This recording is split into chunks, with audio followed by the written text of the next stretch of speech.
Hey guys, thank you for being here. I appreciate all your support. Do me a favor. If you like the videos, smash that like button down up on the screen and destroy that subscribe button. Thanks. Good morning, YouTube and all of my fellow savages. Good morning, guys. I want to thank everybody for their support. I want to thank everybody who is subscribing and helping this channel grow, because this is important information that I think all of my brothers and sisters can really benefit from. So I just want to let you guys know I appreciate your support, and please continue to share, like, and subscribe to the channel. This morning's questions come from a comment that was made, and I think I'm gonna keep this video pretty short, but we'll see what happens. The question that was asked was from a gentleman that commented, and his question was, and I don't know if the question was sarcastic. I don't know if the question was just from an honest place, but I'm just gonna answer it the way I know how. So the question was asked, what do you do? How do you find, what do you do if you live in New York and the cost and the price of houses in New York or real estate deals in New York is $600,000 versus $60,000? So the question is what do you do if you live in New York where deals are $600,000 versus $60,000?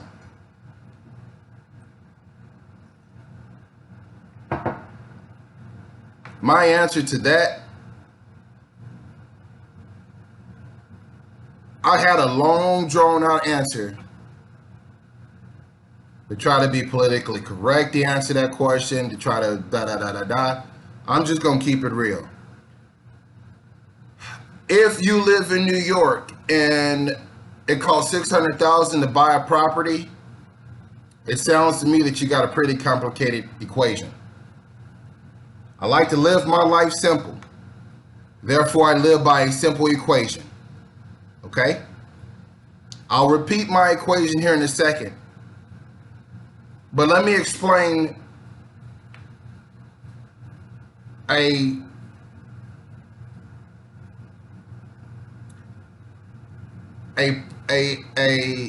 me explain where you can get lost in simple arithmetic by not understanding how money flow in an economy and just by not understanding how this actually works. It's a common thing. This is the reason why more people don't practice it and don't understand it. Okay, so if you buy a property for $600,000 in New York and plan to fix it up, I would imagine at $600,000 it probably need very little work, and rent it out. Your principal, interest, taxes, and insurance, your PITI on a property of $600,000 is going to come somewhere north of about $4,500 a month, maybe $5,000. I'm not quite sure. $4,500, maybe $5,000 a month. Okay. That means that you have to collect $5,000 or $4,500 a month. Let's say $4,500. That means you have to collect $4,500 a month. If you have a loan on a $600,000 property, you have to collect $5,000 a month before you even make a dime. Before you make a dime. I don't know what you rent it for at that number. Let's say at $4,500. You can rent it to someone for $5,500. Let's say you're cash flowing everything above your principal, interest, taxes, and insurance, let's say you're cash flowing $1,000. That's what you're putting in your pocket, $1,000. Because your PITI costs you $4,500 and you rent it out for $5,500. In New York. Okay. Versus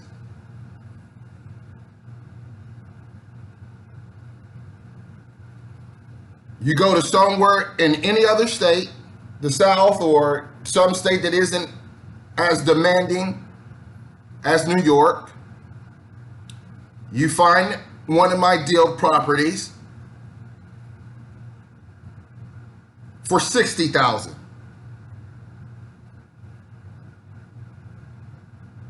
For $60,000.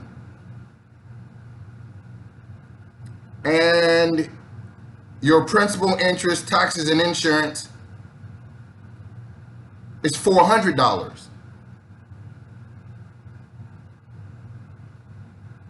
And it's a 3-bedroom, 2-bathroom, just like the one in New York. Okay? And let's say you rent that property out for $1,300, for $1,400, for $1,500.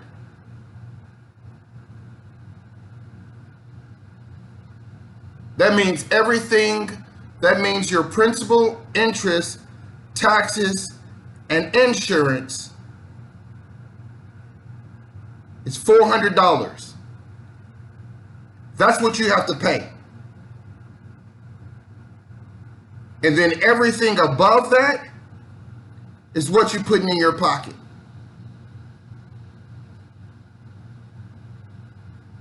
So at $600,000 in New York, you're putting $1,000 in your pocket. For $60,000 in a lot of other places around, you're putting $1,000 in your pocket. So I present to you a question. Which deal is better? Which deal do you actually make more money?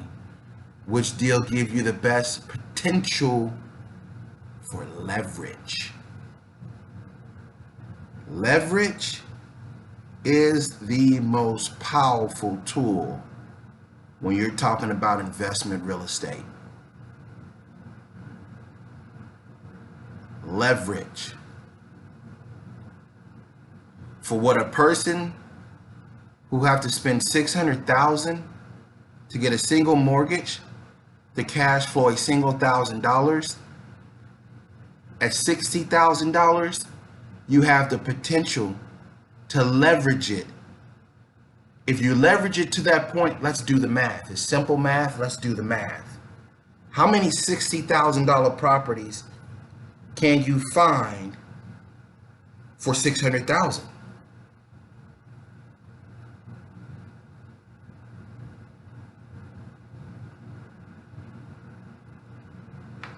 $10 properties. If you do it 10 times, that's $10,000 a month in cash flow.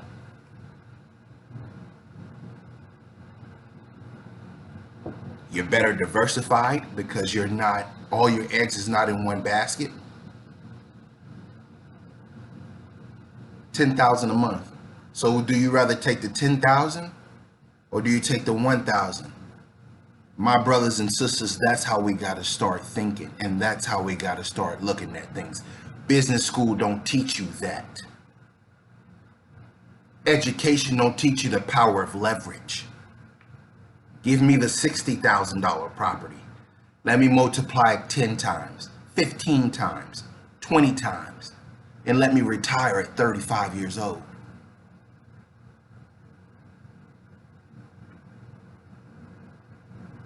You're talking about a complicated formula when you're talking about buying $600,000 in New York. Your debt to income would be bust. I don't care what kind of job you have. They're not giving you more than one note. if you're making $100,000 a year. They're not giving you more than one note.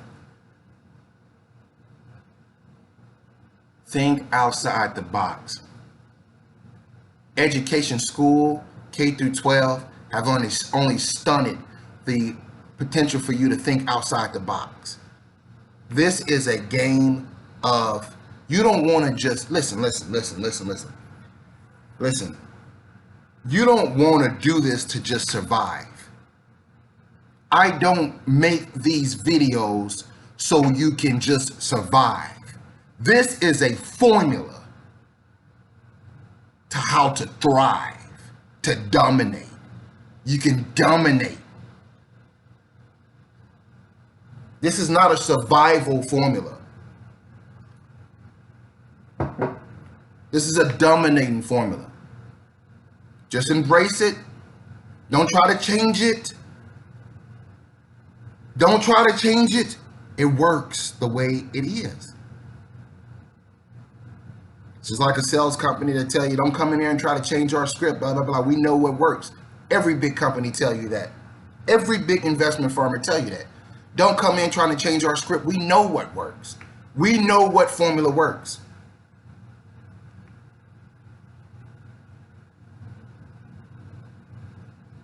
Thanks, guys, for supporting. Just a rant.